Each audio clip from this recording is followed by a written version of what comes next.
Good morning, good afternoon, and good evening, everybody. Thank you for tuning into another Super Tease video. And Blizzard has just pumped out, hot off the presses, more class changes for patch 11.2. Ghosts of Koresh will be the final season of the expansion for the War Within. And these types of changes can indicate the direction or how they're feeling about the power of your specialization to try and start zoning in on the potential for your selection, so you don't feel like you're making the wrong choice here moving into the final season. And as always, if you want to make sure you're staying up to date with news related to World of Warcraft, then smash that subscribe button. Your support is greatly appreciated.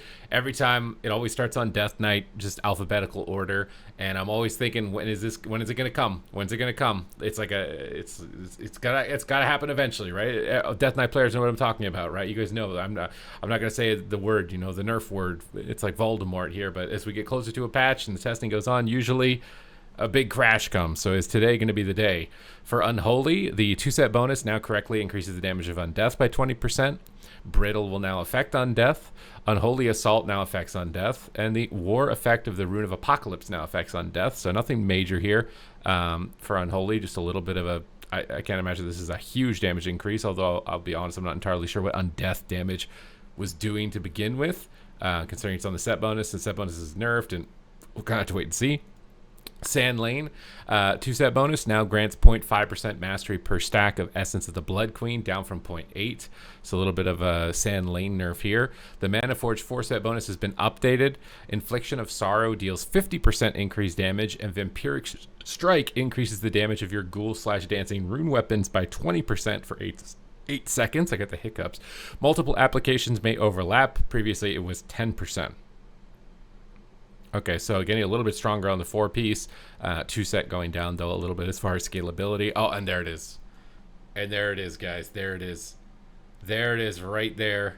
Frost Death Knight. All damage abilities reduced by 12%. You couldn't keep getting away with it. We all knew it was coming. It was just going straight up. It had to come down a little bit. Is 12% going to be absolutely game-breaking? Kind of have to wait and see, especially in a PvP environment, if there's any PvP specific changes. Breath of Sindragosa duration is now extended by 0.8 seconds when consuming Killing Machine or Rhyme effects. However, Breath of Sindragosa's damage is also being increased by 20%. Now, I have yet to see any Frost Death Knights really using Breath of Sindragosa in PvP in its current iteration. Now, Breath of Sindragosa is getting reworked into like this channeled ability, kind of like Fire Breath. So I do wonder if that is going to enable any possible play for it. This type of direction for it could, at least in PvP, more direct upfront damage as opposed to this consistent sustain that you have to maintain. For Unholy, they fixed an issue causing Commander of the Dead to not affect ghouls summoned by Apocalypse. So kind of positive for Unholy, a little bit negative for Frost. Druid, Hero Talent Trees, Elune's Chosen, Guardian Druid, 2-set bonus. Effectiveness of Star Surges cast by this set increased to 160% up from 65%. I'm going to have to look at the Guardian Druid set bonus, because why the heck are these bears shooting Star Surges? What is going on here?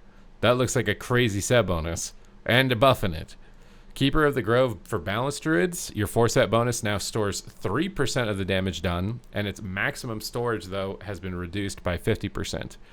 The Mana Forge 4-set bonus duration is now 15 seconds, down from 45. So a smaller window, likely less volatile overall with these changes. For Feral, Saber Jaw's bonus to extra ferocious bite damage increased to 60 and 120%, up from 40 to 80.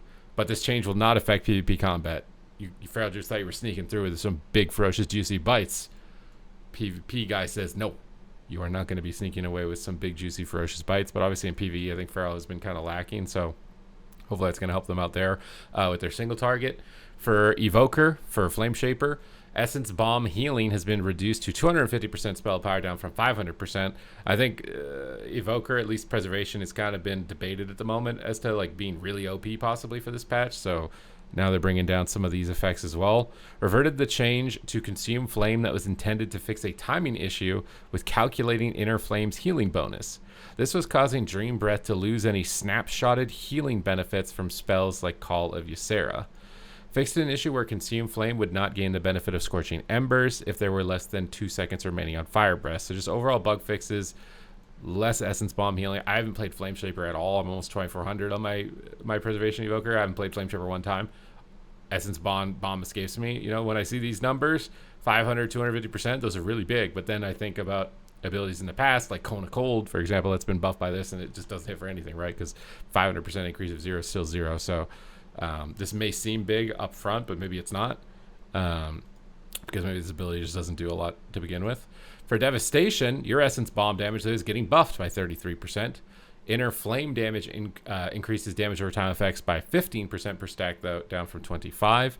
So a little bit more direct damage, a little bit less dot damage. Scale Commander, 2-set bonus. Command Squadron from the set bonus will now be limited to casting up to 8 Pyres. Their Pyre damage has also been increased by 25%, and Pyres can once again be cast behind you. There's been a lot of interesting changes they've been making with this one because of people like cheesing the duration or extending their breath and making it blast a bunch of times or something like that. But I think they're starting to just dial in on, like, we wanted to do this much damage in all situations without you trying to do any sort of cheese mechanics to it. For Preservation, Temporal Anomaly Absorption has been increased by 230%. Absorption beyond 5 targets now diminishes even more sharply. And developer's note reads, we would like Temporal Anomaly to be more effective tool for preservation evokers in dungeon to prevent damage on the group. To prevent it from scaling too well in raid, the absorption will now very quickly diminish when reaching additional targets beyond. You can see they're starting to do a lot more changes like this. They're realizing, like, they have to separate raid and dungeons, let alone PvE to PvP, right? And in PvP, you got subsets of that, 2v2, 3v3, 1v1, battleground, right? All of these things, if you try and balance universally, it means that some of them are going to feel a bit wonky, and these types of specific tuning adjustments are absolutely necessary if you want spells to feel effective in one mode of the game without being too overpowered in another. So I actually think it's really good that they're going down this route, even more so than they have previously. It also means that maybe this spell is better in PvP because it's a smaller group environment similar to dungeons, right? For Hunter, Dark Ranger, Bleak Powder now correctly scales with your Master Sniper training and Masters of Beasts. Okay, more just passive damage. Beast Masteries got nerfed again by 3%. I think the last time you guys got nerfed by 3%, you're getting nerfed again. Marksmanship is also getting reduced by 10%. Again, Marksmanship Hunter is a spec where, at least in PvP, it's like one ability is doing too much, and then other abilities don't do as much. And it's about redistributing the damage that needs to happen. I think Arms Warrior is the same way. Ellie Shaman is very similar as well, at least when it comes to PvP, with bringing in some of their volatility, right? Like getting hit with one aim shot and just dying immediately, especially with the scalability of this patch and the crazy set bonuses and how high our stats are starting to get. I'm a bit concerned.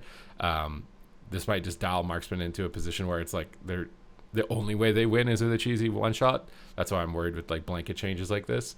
For Mage, many Mage tier bonuses were substantially overtuned despite Mage's generally average performance. We're significantly reducing the power of outlier tier sets and moving some power into the spec and hero talent kits to compensate. We'll continue to monitor the impact of this tuning and adjust as necessary. For Frostfire Fire, your Comet Storm, Frostfire, and Frostfire Bolt Ignite applications have been reduced by 50%, so just nerfing the set bonus. We don't see any like offset to that, do we? Frostfire Bolt damage increased, reduced to 5%. Frostfire Burst, Nova, everything's just getting nerfed. Glacial Spike is getting nerfed even more. These got nerfed last time as well. For Frost, Pyroblast proc damage got nerfed. Fire Mages and Frost Mages are going to be shooting the same spells as each other, bro. They're just clones, except Frost Mages spam snares and really big root procs. For Arcane Blast now grants 1 Arcane Harmony stack down from 2. And Arcane Harmony reduced to 25% down from 100. That's a big deal. Arcane Splinter damage, though, has been increased by 30%. For Frost, the 2-set bonus, Ice Lance chance to grant Cold Front reduced to 50% from 100. Splinter chance to grant Cold Front reduced to 15 from 20. Okay, the changes come in a little bit later. So these are just the set bonus nerfs, all pretty moderate. And again, these effects were going to be nerfed anyways in PvP situations. So honestly, you're probably pretty happy about this as a Mage player to see the set bonus nerfed because it would have already been nerfed by like 70% or something like that. Instead, Arcane, the 3% guy, he's working overtime on this update, dude. 3% damage to Arcane for a set bonus nerf. For Fire, you're getting a 3% increase, but also a 30% Pyroblast and a 30% Flame Strike build. I don't know what it would take for Flame Strike builds to actually come back in PvP, right? With the Living Bomb adjustments, there was a series of time where everyone was spamming Flame Strike, everything was exploding. I actually liked that playstyle because it made Fire feel identifiably different from Arcane and Frost, but they giga nerfed that out of the game, and now you're just like an instant spam spec Frost clone. So maybe that's enough. And Frost Mage, you guys are getting a 10% overall increase. So I feel like you're honestly probably pretty happy about that if you're a PvP focused player. PvE you're not, because these set bonuses were really good in PvE, but they're already scaled down in PvP. For Monk, our goals for Mystic Touch buff were to better equalize it in raids and other raids with other buffs and give it a small nudge to physical comps. We hear the community's concern about this change and how it might affect the viability of physical damage dealers, and because of these concerns, we will be reverting the buff. This change will not be in the build data mine, but will be applied to the PTR later this week. It's so weird with me with this one, because there's like, how many specs in the game actually benefit from a significant physical damage increase, right? It's like monks, rogues, outlaw mostly, warrior, hunter, but mostly not survival. I think survival, lost survival's magic, maybe a little bit. A hunter's a decent amount, but feral. So like, it would be biased towards these specs, and maybe it's enough to tilt it in favor of those meta classes. So it's like, what do they want? Everything to just be universally the same and no, synergies at all? Because in that case, you just remove the being a physical damage increase and just make it a 5% damage increase for everyone. Or do they want to create niche matchups and pairings, or monks, they try to pair up with those classes, and maybe that's a way you can make lesser represented classes like Feral Druid. Typically in PvE, they can pair up with monks, and now they're going to be more powerful, and you can create a kind of a duo dynamic. It does mean that you're limited to only playing with them, but at the top end of Mythic Plus, people are limiting themselves anyways to just the god comp of any given patch. So it's like, it's already limited. So is it better to have synergies with limitations, or just one set of this is all you can play as far as limitations? But honestly, I'm a bit sad to see this one get nerfed a little bit here, because I was curious to see what the synergies would do. And yeah, it's just going back to 5%. But it's also nice to see them be willing to listen to community feedback and iterate on things, even though sometimes maybe I don't disagree with it. I think this type of communication is good. Hero talents for Lightsmith.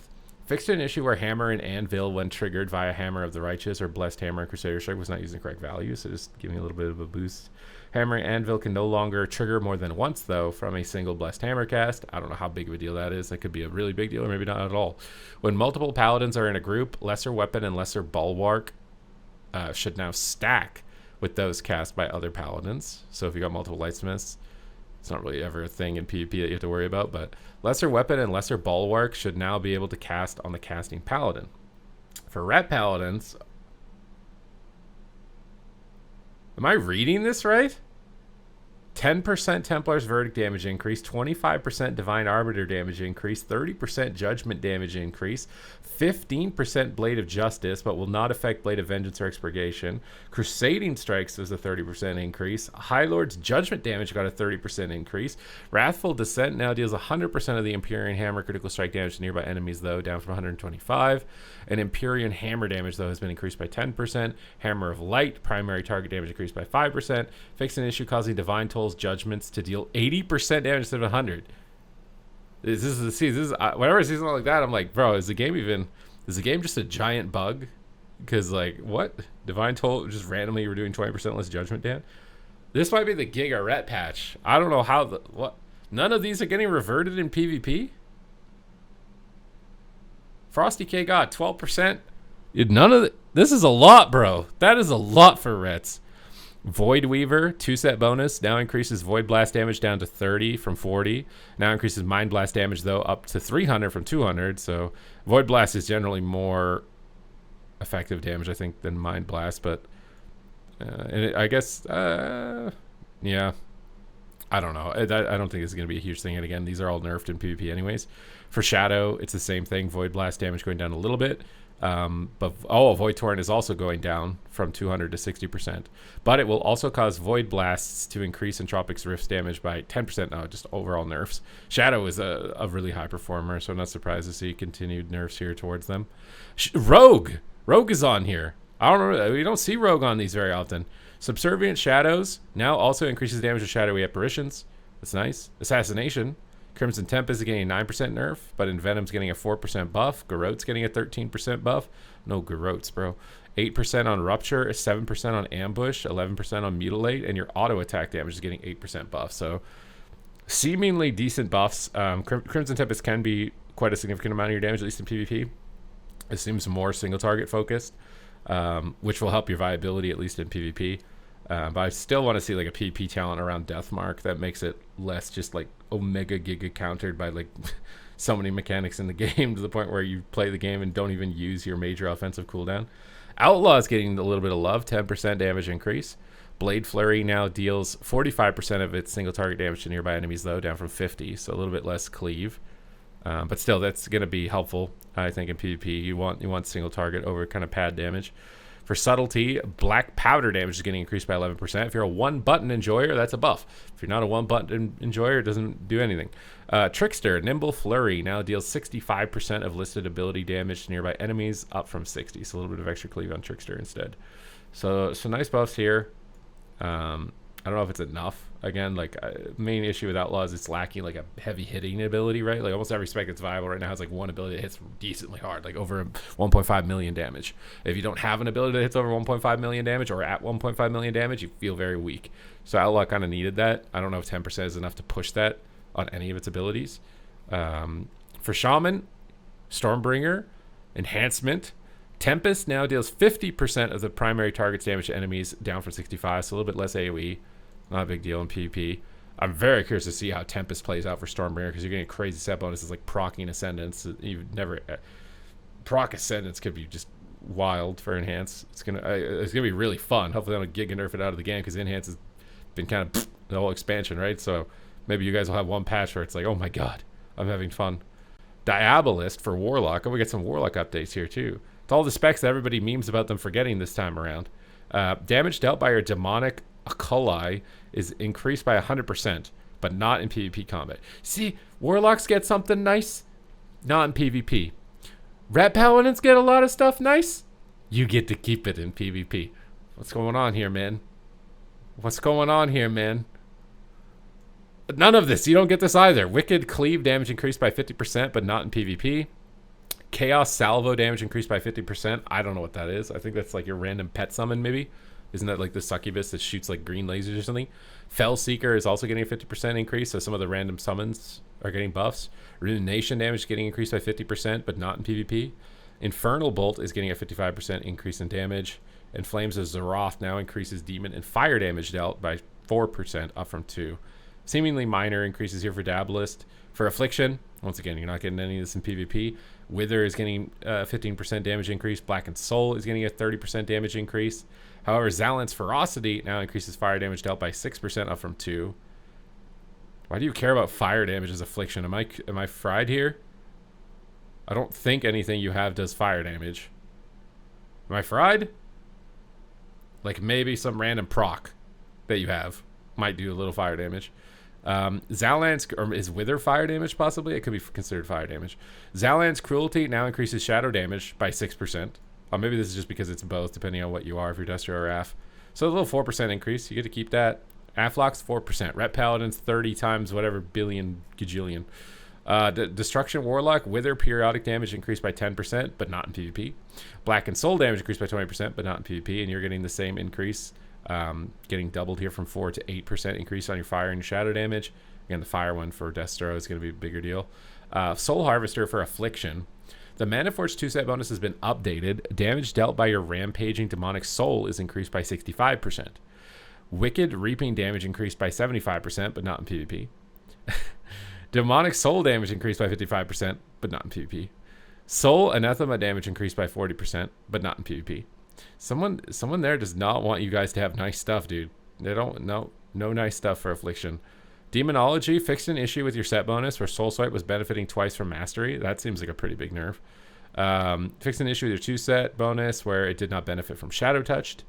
Arms Warrior is getting a 15% damage buff. Just everything. No Execute nerf, just everything's 15% stronger. Fury is getting a 15% Blade Storm buff, a 10% Whirlwind buff. An improved Whirlwind will cause single target attacks to deal 65% of their damage, up from 55. Fury has been struggling to keep up in sustained AoE. These changes are aimed at bolstering Fury in these situations. And Blade Storm would be nice if you're playing Slayer in PvP. I think it's that one you will notice a lot more than the others. Fix an issue that caused Legacy Loot Mode to be enabled at incorrect player levels for certain dungeons and raids. Interesting bug. And obviously they updated the Gladiator mount for Season 3. We're going to be getting the Cosmic Gladiators, or whatever it is, whatever it's called. Giga Warrior buffs, Giga Ret Paladin buffs. That's what I'm taking away from this. And some nice little rogue tune up, and you have a Giga Ret, Giga Warrior, and maybe Fire potentially, or Mage in general with a couple of hero talent tree rebalances. And unfortunately, Frosty Case, you guys might just be reliving your terrible past experiences. But other than that, that's it for the update. Thank you guys very much for watching the video, and I will see you in the next one.